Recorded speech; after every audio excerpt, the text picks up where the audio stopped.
But our country is blessed to have the extraordinary talent, energy, and genius represented in this room. It really is great genius.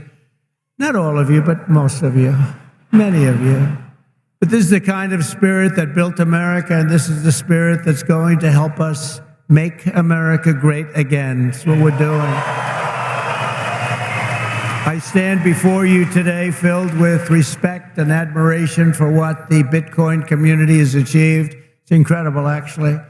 I sort of say to my sons, it's like incredible because they know so much about it. They're so aware of it, much more so than people that are a little bit older. But I say this is the steel industry of 100 years ago. It really is. I think you're just in your infancy. I can see it happening. In just 15 years, Bitcoin has gone from merely an idea posted anonymously on an internet message board to being the 9th most valuable asset anywhere in the world. Can you believe that? Is that right? That's a big deal. Think of that. It's already bigger than ExxonMobil. Soon it will be surpassing the entire market cap of silver. It's not bad. How about gold? How about gold? Let's go gold. And one day it probably will overtake gold, but based on the way it's going now, it could very well be a possibility. There's never been anything like it, and I don't think you've ever seen anything like it. And most people have no idea what the hell it is. You know that, right? So what happens when they figure it out? That's going to really be something. Bitcoin is not just a marvel of technology. As you know, it's a miracle of cooperation and human achievement. And a lot of relationships that are formed. I just did a meeting, a roundtable with a lot of the leaders, and it's amazing. There's a great camaraderie. It's really interesting. There's competition, but there's a relationship, there's a friendship that's developed with a lot of these people. I noticed it. I don't usually see that too often. I see the opposite, actually. They want to get each other. They want to kill each other. These guys have a great feeling. Very smart people, too. Congratulations on all that you've accomplished. This room is amazing. The people in this room, high IQ individuals. I'm running against a low IQ individual, her. I'm not even talking about him, her. I got a low IQ individual. The reason I've come to address the Bitcoin community today can be summed up in two very simple words: America first. Because if we don't do it, China's going to be doing, others are going to be doing it. Let's do it and do it right.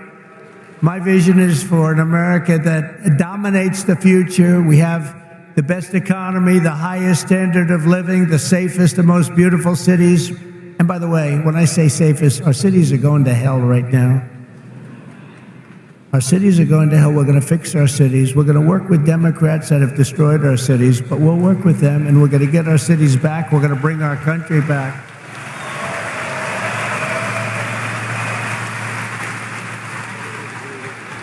And we really were the freest and the most ambitious, most dynamic nation ever to exist on Earth, and we're going to get that back again, because we're not there now. We're a nation in decline. You know it. We know it. Doesn't sound nice.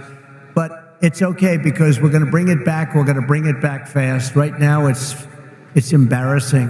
It's embarrassing what's happened. Even today, when you look at what we just said, that would never have happened if they respected our country. If we don't embrace crypto and Bitcoin technology, China will, other countries will. They'll dominate, and we cannot let China dominate. They are making too much progress as it is. And we want them to be successful. I don't want China to be successful, but we have to be the most successful. That's what's going to happen. I want the United States to be first in technology, first in science, first in manufacturing, first in artificial intelligence, and first in space. You know, at MIT, my uncle was a professor there, Dr. John Trump. He would have fit in with this room very nicely, actually. That's why I mentioned it. And I believe he was the longest-serving professor in the history of MIT. He graduated. We have a very intelligent family, actually. He graduated tremendously. I think he has 3 different degrees, but they said, would you like to stay on, John, and be a professor well, I've got a lot of offers, I assume he said, but I've got a lot of offers. Well, he was there for, I believe, 41 years. When I was in the White House, the head of MIT came to see me, and they presented me with a book on my uncle. He was a legendary guy in the academic world and in the world of MIT. So I understand a lot about what you're doing, and I have great respect for highly intelligent people. And you are highly intelligent. America's destiny is to lead our rivals in everything and to surrender our industries to no one, You know, some of you are involved with AI, but you also have the same thing. You need a thing called electricity. You need a lot of electricity. You know, AI needs to be really dominant, and China can do it much easier. We have environmental impact statements to do, but we're going to do things that nobody thought were possible. You need tremendous amounts of electricity. You need double the electricity of the entire electricity that we have right now in the United States to dominate, and we'll get that done. Who would think we can get that done? But we're going to get it done. We'll be having power plants built at the sites. We'll be releasing people from certain ridiculous requirements, and we'll be using fossil fuel to make electricity because we're going to have to. We'll be using nuclear. We'll be doing it in an environmentally friendly way. But we will be creating so much electricity that you'll be saying, please, please, President, we don't want any more electricity. We can't stand it. You'll be begging me, no more electricity, sir. We have enough. We have enough. You know, in the Midwest, they just opened, it was very interesting, they just opened up 2 chargers, you know, a charger for the electric cars.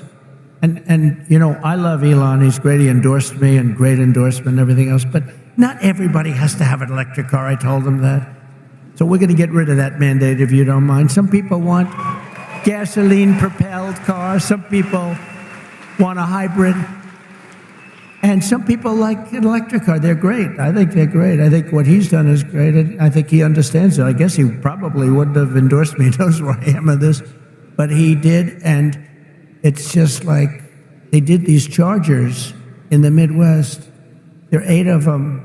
They spent $9 billion to build 8 chargers to charge up a car. And at that rate, it would cost approximately $12 trillion to put the charges in. Somehow that's not working. The country would have to file for Chapter 11. We'll do a chapter, you know, it's called Chapter 7 instead of a Chapter 11, but it's the equivalent. No, we have to use our brain. We are the party of common sense, okay? We have to have common sense. But what we do have to do is we have to produce tremendous electric for AI and for all of the other things, including the things that you're doing, and we'll get it produced, and we're going to get it produced fast, or we're not going to be able to compete with China and other countries. So we're going to get it produced fast. This afternoon, I'm laying out my plan to ensure that the United States will be the crypto capital of the planet and the Bitcoin superpower of the world, and we'll get it done. If crypto is going to define the future, I want to be mined, minted, and made in the USA. It's going to be. It's not going to be made anywhere else. And if Bitcoin is going to the moon, as we say, it's going to the moon, I want America to be the nation that leads the way. And that's what's going to happen. No, you're going to be very happy with me. You're going to be so happy. You're going to say he's the greatest guy. That's why I'm proud to be the first major party nominee in American history to accept donations in Bitcoin and crypto. And they've made a lot of them, I might tell you, and I appreciate it. Since we made that announcement on May 21st, we have already raised $25 million, much of it in Bitcoin, crypto, and others that are very, very good also. But as you know, our excitement about the future of Bitcoin and crypto could not be more difficult from the approach of our opponents. Can't be, look, our opponents have gone a difficult route. They're going old-fashioned stuff. We're going to take it right down the middle. We are so different from anybody else. in terms of a campaign. First of all, we understand it. They don't understand it. They are blocking your path. They're blocking your way. But I've made it a lot easier for you because the SEC has been very, very tough on you. And now they see that you've embraced me. All of a sudden, people that were under investigation, they're being let go. They're saying, oh, no, we don't want to do that. We love crypto. Let me tell you, if they win this election, every one of you will be gone. They will be vicious. They will be ruthless. They will do things that you wouldn't believe. But right now, because of me, they're leaving you alone. So please say thank you, President Trump. Thank you very much.